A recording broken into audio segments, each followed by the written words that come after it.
우리 같이 읽은 마태복음 7장 1절부터 12절 말씀을 가지고 은혜의 사람들이라는 제목으로 같이 말씀을 나누고자 합니다.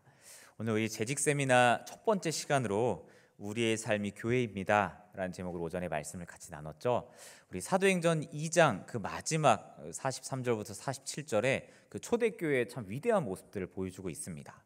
지금 우리한테 하라고 하면 많이 고민해야 될 만한 그런 일들입니다. 서로 필요를 나누고 내 거를 팔아서 나눠주고 내 지갑을 열어서 누구에게 주고 내 땅과 집과 이런 걸 팔아서 가난한 자들에게 나눠주는, 우리 성령 하나님의 역사가 아니면 도무지 우리의 상상으로는 일어날 수 없는 일들이 일어납니다. 그리고 그 마지막 47절에 뭐라고 얘기하고 있나요? 날마다 구원받는 자의 숫자가 더하더라. 그 성령의 크신 능력이 우리를 통해 옆으로 퍼져나가면서 구원받는 자들이 매일매일 늘어나고 있다라는 그 귀한 역사를 우리가 함께 나누며, 오늘날 우리가 우리 교회로 함께 모였을 때 무엇을 구해야 될지, 어떻게 살아야 될지를 처음으로 우리 같이 말씀을 나눴습니다. 이 시간에는 우리가 은혜의 사람들이라는 제목으로 말씀을 나눌 텐데요, 우리가 이렇게 성령 충만을 받고 열심히 우리가 함께 섬기다 보면 어느 날 갑자기 처음보다는 마음이 많이 작아지는 것을 경험합니다. 이 작아진다라는 것이 뭐 나쁜 의미라기보다 그렇게 불타오르던 감정이 어느 날 점점 이렇게 싹 이렇게 차분해지면서 처음에 열정들이 그 모습이 바뀌는 것들을 경험해요. 처음에 뭐든지 할 수 있는 것처럼 다 뛰어들었다가도 시간이 지나면서 하나씩 제자리를 찾아가는 것 같은, 제자리라는 게 과거에 내가 성령 충만을 받기 전의 모습으로 돌아가는 것 같은 느낌을 받게 됩니다. 한 교회로 모여서 같이 열심히 섬기고 생활하던 그들이 처음에 그 단점들, 잘못된 점들도 처음에 용서할 수 있었고 수용할 수 있었는데, 시간이 지나고 그 횟수가 쌓이면 쌓일수록 이거는 안 되겠는데, 한 번은 내가 말해야겠는데 그러면서 점점 우리가 불편함을 느끼기도 합니다. 아무리 은혜로 맺어진 관계라고 하더라도 시간이 지나면서 우리는 처음의 모습이 유지되지 않는 것들을 발견합니다. 그런데 우리가 이런 것들을 발견하면서 나에게 문제가 생겼네, 내가 처음처럼 열정적이지 않네, 나는 뭔가가 큰 문제가 생겼어, 나는 뭔가 잘못되었어 라고 하기 전에 이 모습으로 우리가 계속해서 갈 수 없음을, 이 사랑의 모습이 변해간다는 걸 다시 한번 생각해야 됩니다. 결혼을 하고 처음에 그렇게 죽고 못 살던 부부가 10년, 20년 지나면서 그 모습이 바뀌어갑니다. 사랑하지 않아서가 아니라 처음에 그 불타던 사랑, 그 감정이 막 올라오던 그것이 모양이 서서히 바뀌어갑니다. 하지만 그 모습을 보고 사랑하지 않는다고는 아무도 말하지 않습니다. 교회 공동체로서 열정적으로 서로를 섬기던 모습, 그런 나의 모습, 우리의 모습이 어느 날 갑자기 그 감정들이 쭉 사그라들면서 우리가 예전으로 돌아가나? 라는 오해를 하게 되지만, 돌아가는 것이 아니라 모양이 바뀌어가는 것입니다. 계속해서 우리가 함께 사랑할 수 있도록 모양이 바뀌어가는 겁니다.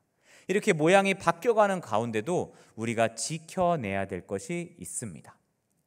이젠 우리가 이렇게 행동할 것, 이렇게 하지 말아야 될 것, 그래야 이 믿음의 공동체, 이 은혜의 공동체를 지켜나갈 수 있는 방법들이 있다는 겁니다. 오늘 우리가 함께 읽은 말씀은 예수님의 산상수훈의 거의 마지막 부분입니다. 예수님께서 하신 이 말씀을 통해서 어떻게 우리가 이 은혜의 공동체를, 또 은혜의 사람으로서 지켜낼 수 있는지 그 지혜를 배우고 우리 삶 가운데 실천했으면 좋겠습니다. 첫 번째로 예수님 말씀하십니다. 1절 말씀에 비판하지 말라라고 이야기를 하세요. 여러분, 비판이라는 말이 어떤 뜻을 가지고 있냐면 이런 뜻을 가지고 있습니다. 평가하거나 분석한다, 아니면 자신을 쌓아 올리기 위해서 남을 헐어내리는 태도. 이 두 번째가 예수님께서 말씀하시는 부분일 거예요.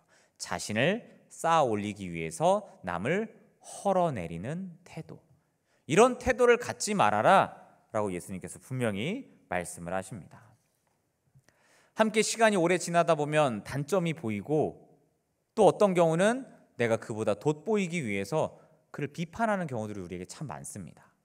하지만 주님께서는 비판하지 말라, 나를 세우기 위해서 그를 깎아내리지 말아라. 그것이 은혜의 공동체가, 은혜의 사람들이 함께 계속해서 살아갈 수 있는 방법이라고 말씀을 하십니다. 그럼 왜 비판하지 말라고, 왜 남을 헐어내리지 말라고 예수님께서 이야기를 하실까요? 왜냐하면 나 자신도 그 비판의 대상이 될 수 있기 때문입니다. 예수님께서 산상수훈 쭉 말씀하시는 가운데 5장 7절에 이렇게 말씀을 하십니다. 마태복음 5장 7절에 긍휼히 여기는 자는 복이 있나니 그들이 긍휼히 여김을 받을 것이며, 우리가 누군가를 긍휼히 여겼을 때 하나님께서는 그런 우리를 긍휼히 여기신다. 내가 남들을 대하는 태도가 즉 하나님께서 나를 대하는 태도이다. 그렇게 주님께서 말씀을 하십니다. 또 오늘 2절 말씀에서도 이렇게 말합니다. 너희가 비판하는 그 비판으로 너희가 비판을 받을 것이요 너희가 헤아리는 그 헤아림으로 너희가 헤아림을 받을 것이니라. 내가 행동하고 생각하는 어떤 기준에 의해서 나 역시 동일하게 하나님께, 또 믿음의 공동체의 다른 사람들에게 똑같이 비판받을 수 있다는 겁니다. 우리는 어떤 처음 모이는, 아니면 어느 정도 여러 사람이 모이는 곳에서 나를 제일 돋보일 수 있는 방법은 비판하는 겁니다. 누군가 한 명 대상을 정해놓고 저 사람은 이게 안 되고 저게 안 되고, 내가 봤을 때 말이야 저 사람은 이런 게 있는 것 같고 저런 게 없는 것 같아, 이런 걸 고치면 좋은 것 같아 라고 상대방에 대해서 아주 철저히 분석하고 그 사람이 어떤지를 쫙 얘기하면 주변에서 와, 되게 눈썰미가 있으시네요, 관찰력이 있으시네요, 통찰력이 있으시네요, 그런 얘기를 들으면서 왠지 내가 이 공동체 안에서 좀 앞선 사람으로 느끼기도 합니다. 하지만 그 얘기를 듣고 나에게 참 대단하시네요, 어떻게 그 짧은 순간에 그 많은 것을 볼 수 있으세요? 라고 말했던 그 사람은 속으로 어떤 생각을 갖고 있을까요? 어떻게 생각할까요? 그러는 당신은 어떠신데요? 내가 누군가를 비판하는 그 시각만큼, 아니면 그 이상으로 누군가도 나를 비판하고 관찰하여서 내가 어떤 사람인지 쭉 분석할 수 있습니다.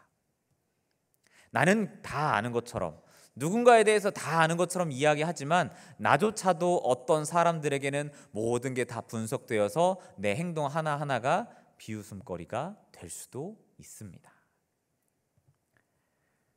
내가 정말 다른 사람을 바라보는 시각처럼 주님께서 나를 동일하게 바라본다면, 여러분, 주님은 지금 여러분들을 어떻게 바라보고 계실까요? 사랑스럽게 보고 계실까요?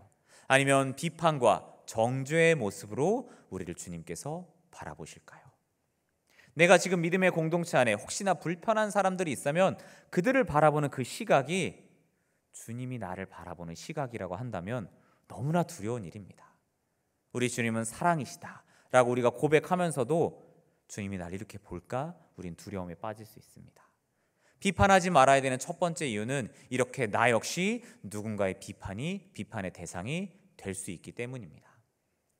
그런데 왜 하나님께서는 이 믿음의 공동체의 그 단점들을 다 가려주시면 좋겠는데 왜 이런 걸 우리에게 잘 보이게 하실까요? 왜 좋은 점보다 안 좋은 점이 잘 보이고 내가 그걸 분석해서 누군가에게 이야기해줘서 내가 되게 높은 그런 사람이 된 것처럼 자꾸 그런 걸 보여주실까요? 분명한 것은 그 행동을 보면서 나를 다시 되돌아보라고 보여주십니다. 그 사람을 거울 삼아서 나에게는 저런 모습이 있는지 없는지를 우리에게 찾으라고 우리에게 보여주시는 것입니다. 오늘 말씀 5절에서도 이렇게 말을 하고 있죠. 외식하는 자여, 먼저 네 눈 속에서 들보를 빼어라. 그 후에야 밝히 보고 형제의 눈 속에서 티를 빼리라. 누군가의 눈에 티가 보입니다. 하지만 그 티를 제거하기 전에 그보다 먼저 내 눈에 들보가 있는지, 나에게는 저와 같은 그런 모습들, 그 이상의 잘못된 것들이 없는지 먼저 살펴보고 먼저 빼내라고 주님께서 말씀을 하세요. 우리가 자꾸 다른 사람들의 죄된 모습, 잘못된 모습을 보게 하시는 것은 그 사람의 것을 고쳐주기에 앞서서 나의 모습을 발견하고 내 눈에 들보부터 빼는 게 먼저인 것입니다. 비판하지 말라 하니까 아무 말도 안 하고 잘못된 거 보고 가만히 있으라는 것은 아닙니다. 분명히 그의 잘못됨을 이야기하고 그가 고쳐나갈 수 있도록 그 눈의 티를 우리가 빼기 위해 노력해야 됩니다. 하지만 그 전에 그 사람의 티를 보며 내 눈에 들보가 있는지, 나에게 그 모습이 없는지는 우리가 먼저 살피는 게 순서라는 겁니다. 누군가의 눈에 들보가 있는 것 같아서 그 사람을 보고 우리가 비웃고 있다면 분명 내 안에 그런 동일한 모습이 있지 않은지 주님께서 보여주시는 것입니다. 주님께서는 우리에게 비판하지 말라고 하십니다. 우리가 비판받을 수 있음에 또 그 비판을 도구 삼아서 나를 고치라고 말씀을 하십니다. 뿐만 아니라 이 비판하지 말라고 하는 세 번째 이유가 있습니다. 6절 말씀에 이렇게 기록을 합니다. 거룩한 것을 개에게 주지 말며 너희 진주를 돼지 앞에 던지지 말라.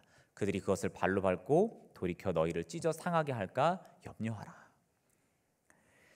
주님께서 비판하지 말라고 하는 세 번째 이유가 이 6절 말씀인 이유는 우리가 누군가에게 그의 티를 이야기했을 때 수용할 수 없는 사람들이 있기 때문입니다. 여러분, 돼지에게 진주를 주면 돼지는 이 진주를 보면서 무엇을 알아내고 무엇을 배울까요? 이 진주는 내가 먹을 수 없는 거구나 라면서 입에 넣었다가 우물우물했다 뱉고 다시 진흙속으로 진주를 집어넣어 버립니다. 아무리 우리가 좋은 이야기, 좋은 태도로, 좋은 말로 누군가를 권면하고 이야기하려고 해도 그걸 받아들일 수 없는 존재도 있다라는 겁니다. 한마디로 누군가에게 내 잘못된 모습을 발견하고 나의 것을 고치면서 이제는 누군가에게 조심스럽게 어떤 잘못된 부분들을 이야기하더라도 누군가는 그걸 받아들일 수 없는 믿음이 연약한 자들이 있다라는 것. 그래서 지혜롭게 행하라고 우리 주께서는 말씀하시는 것입니다. 누군가는 그런 얘기를 하더라고요. 진리가 사람을 질리게 한다고. 좋은 얘기도 계속 하다 보면 질린다는 겁니다. 받아들일 수 없는 사람에게 계속해서 좋은 얘기를 해줘도 그가 받아들일 수 없습니다. 마치 돼지에게 진주를 던져준 것처럼 우린 누군가에게 옳은 이야기를 해주더라도 좋은 의미로서 그에게 비판을 하더라도 우리는 때를 기다려야 되고 지혜롭게 또한 분별력 있게 그를 대하라고 이야기하십니다. 우리가 믿음의 공동체를 은혜롭게 계속해서 지켜나가기 위해서 주님의 첫 번째 명령, 비판하지 말아라. 이 말씀을 우리가 기억해야 됩니다. 아마 누군가의 단점을 막 써내라고 하면 장점 써내라고 하는 것보다 훨씬 더 많은 것들을 우리가 써낼 수 있습니다.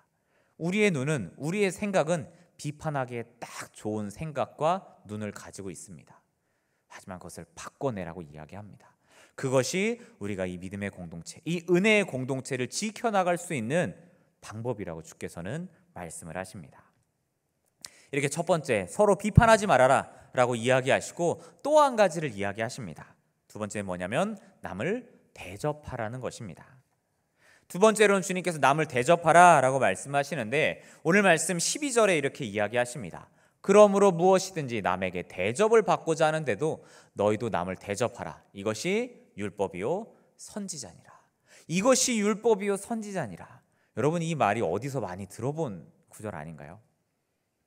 우리가 하나님의 영광을 위해, 이웃의 행복을 위해 하나님을 사랑하고 이웃을 사랑하라. 이것이 온 율법이요 선지자의 강령이니라 라고 말씀하신 것과 같이 남을 대접하라. 네가 대접받고 싶으면 남을 대접하라. 이것이 율법이요 선지자다. 강조를 하고 계세요. 이 믿음의 공동체, 이 은혜 공동체를 유지하기 위해서 남을 대접하는 거 물론 좋죠. 이게 왜 근데 이렇게 결정적이고 율법이고 선지자들의 말일까요? 하나님의 뜻일까요? 왜냐하면 우리가 비판하지 않는 거, 내가 비판받지 않기 위해서 상대방을 비판하지 않는 그 일은 생각보다 쉬울 수도 있습니다. 군대에서 이런 용어가 있습니다. 가만히 있으면 중간이라도 간다. 가만히 있으면 아무 말도 안 하고 있으면 괜찮은 사람처럼 보일 수 있습니다. 누군가를 단순히 비판하지 않는 정도에 우리가 머무른다면 우리는 괜찮은 사람인 것처럼 보이고 우리의 모습은 평안해 보일 수도 있습니다. 하지만 우리 주님께서는 그게 전부가 아니라고 이야기하십니다. 그것은 오히려 소극적이고 쉬운 일이라고 말씀을 하십니다. 그리고 우리에게 더욱더 적극적으로 이 공동체를 위해서 생각하고 행동하고 움직이라고 이야기하십니다. 그게 바로 남을 대접하라 라고 이야기를 하세요. 우리는 은혜를 받은 사람으로 우리 교회 안의 형제 자매들에게 서로 대접할 수 있어야 됩니다. 서로 비판하지 않는 소극적인 모습에서 벗어나서 우리는 대접하는 적극적인 그런 모습을 우리 주님께서 우리에게 이야기하십니다. 가만히 앉아서 아무 말도 하는 게 아니라 지금 이 자리를 박차고 일어나서 내 눈앞에 보이는 우리 형제 자매들에게 실제로 도움이 되고 그에게 혜택이 될 만한 일들을 하기 위해 애써야 된다. 그래야 이 은혜의 공동체가 우리가 은혜의 사람들로 살아갈 수 있다라고 주께서 말씀을 하십니다. 우리는 반드시 은혜를 받은 사람들로서 이 은혜 받은 사람들의 삶을 살아내야 됩니다. 또 그 은혜 받은 사람들의 공동체인 우리들은 은혜 받은 티를 내야 됩니다. 사도행전의 이 초대교회 믿음의 공동체는 티가 났습니다. 그들의 모습을 사람들이 와서 보고 함께하고 싶어 했습니다. 나도 저렇게 살고 싶어 했습니다. 그들이 만들어낸 이 은혜의 공동체는 너무나 매력적이었습니다. 그런데 우리는 오늘날 그 매력들을 다 잃어버렸습니다. 그 중심에는 바깥을 향해서 어떠한 우리의 큰 행동이 없어서라기보다 우리 안에서 우리가 먼저 비판하기를 멈추지 못했고 우리 안에 서로 대접하기를 힘쓰지 않았던 우리 서로 간의 문제가 있다라는 것을 우리는 먼저 살펴봐야 됩니다. 그런데 누군가를 내가 헌신적으로 대접한다라는 게 쉬운 일일까요? 그냥 우리가 은혜 받았으니 자동적으로 되는 일이었을까요? 만약에 그냥 그게 자동적으로 되는 일이라면 주님께서 그런 말 성경에 안 쓰셨을 것입니다. 만약에 성경에 잘 때는 이렇게 자세를 잡고 몇 번 숨을 쉬어야 되고 어떤 이불을 덮어야 되고 그래야 너희들의 육신이 평안하다 이런 얘기 안 써 있습니다. 우리가 그 얘기를 알아도 몰라도 굳이 상관없습니다. 하지만 주님께서 비판하지 말라, 누군가를 남들을 대접하라 라고 우리에게 명령하시는 이유는 우리가 그런 사람들이 아니고 그런 사람들로 나아가야 되기 때문입니다. 하지만 현실은 우리가 그런 사람이 아닌 걸 확인할 수밖에 없습니다. 아무리 열심히 노력해도 아무리 열심히 해도 내 한계를 발견할 뿐입니다. 그럼 이제 해봤는데 안 되니까, 아니면 내가 누군가를 열심히 섬겼는데 결국 그 사람이 나에게 상처 주는 말들을 해서 해봤는데요 안 돼요, 이제 그만할래요, 나 너무 지쳤어요, 나 상처가 너무나 커요, 이런 말로 우리가 포기해야 될까요? 오늘 주님께서 우리에게 비판하지 말라, 또 남을 대접하라 라는 양쪽 끝에 1절과 12절 말씀을 하시고 중간에 우리가 너무나 잘 알지만 왜 여기에 이 말씀이 있지? 라고 생각하는 그 말씀들이 있습니다. 구하라, 찾으라, 두드리라. 아니 왜 이 공동체가 어떻게 살아가야 될지, 남을 향해 우리가 어떤 태도를 취해야 될지를 이야기를 하다가 갑자기 주님께서는 기도에 대한 이야기를 하실까요? 왜 우리에게 구하라고 하고 찾으라고 하고 두드리라고 말씀을 하실까요?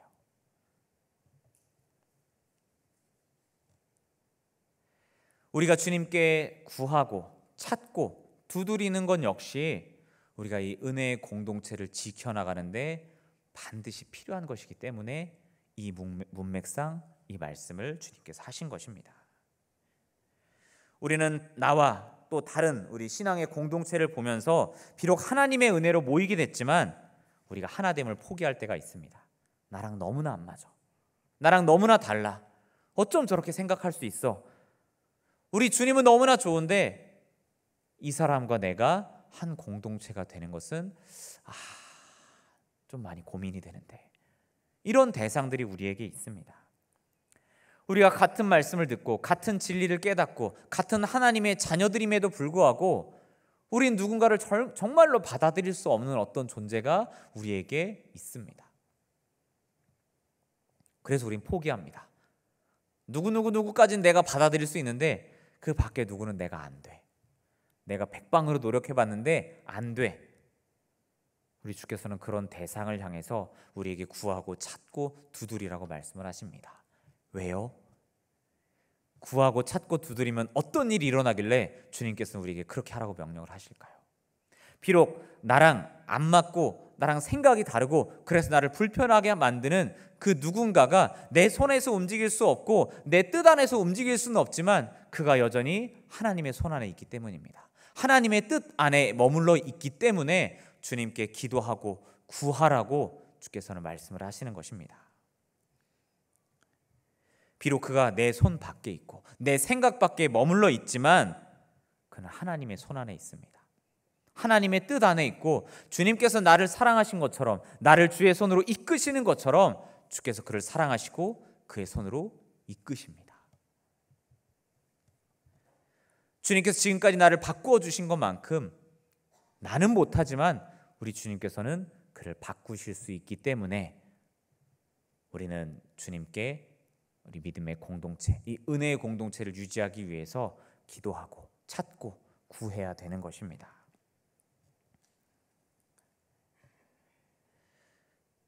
우리가 계속해서 주님께 구하고 찾고 두드리면 주님의 뜻이 무엇인지 점점 선명해집니다. 처음에는 내 뜻을 주님께 관철시키려고 노력하다가 시간이 지날수록 점점 주님의 뜻이 무엇인지를 찾게 되고 생각하게 되고 따르게 됩니다. 또한 삶의 모든 영역에서 하나님의 뜻대로 행할 수 있는 그 힘을 우리가 갖게 됩니다. 또 주님께 구하고 찾고 두드리는 과정 가운데 이 사람이 이렇게 변했으면 좋겠어요 하는 그 사람이 아닌 내가 바뀌기도 합니다. 조금 더 용서할 수 있고 조금 더 수용할 수 있고 조금 더 이해해야 하는 모습으로 나 역시 바뀌게 됩니다. 그 사람과 나 모두가 주님의 손에 붙들려서 주님이 원하시는 대로 우리가 함께 가기 때문입니다. 우리는 은혜를 입은 사람들입니다. 초대교회 성도들과 같이 성령의 충만함을 경험하고 구원받은 성도로서 아름다운 교회를 이루어 나가고 있습니다. 이것이 짧게 어떤 짧은 순간에 이루어지고 끝나선 결코 안 됩니다.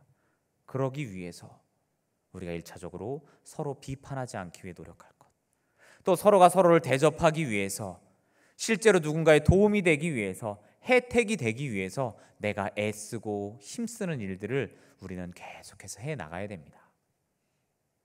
그리고 주님께 찾고 두드리고 구하면서 이 일들이 실제로 주 안에서 이루어질 수 있기를 계속해서 구해야 되는 것입니다. 우리가 누군가를 비판할 거리가 보인다면 그를 거울 삼아 나를 되돌아보시기 바랍니다. 왜 이렇게 저 사람은 여기저기 나대고 다녀? 그런 누군가가 보인다면 나는 남들에게 어떤 태도를 가지고 있는지 한 번만 더 생각해 보시기 바랍니다. 그러면 자연스럽게 비판할 수 없습니다. 그 사람을 대접하고자 하는 마음이 생깁니다. 우리 주님께서 우리에게 그것을 원하시는 것입니다. 은혜 받은 사람들이 계속해서 감정적으로 들떠서 평생을 살아갈 수 없습니다. 하지만 우리가 평생을 서로 비판하지 않고 서로를 대접하며 살아갈 수 있습니다. 그렇게 서로 사랑해 갈 수는 있습니다.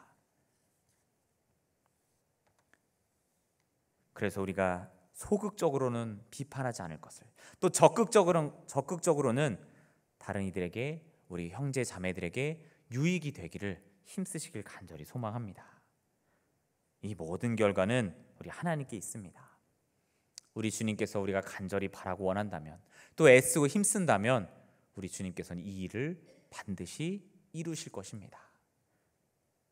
지금 머릿속에 생각하는 누군가, 나의 은혜를 깨트리는 사람, 또 내가 더욱더 하나님의 자녀답게 섬기고자 했을 때 걸림돌이 되는 누군가가 있다면 그와의 관계를 주님께 맡기시길 바랍니다.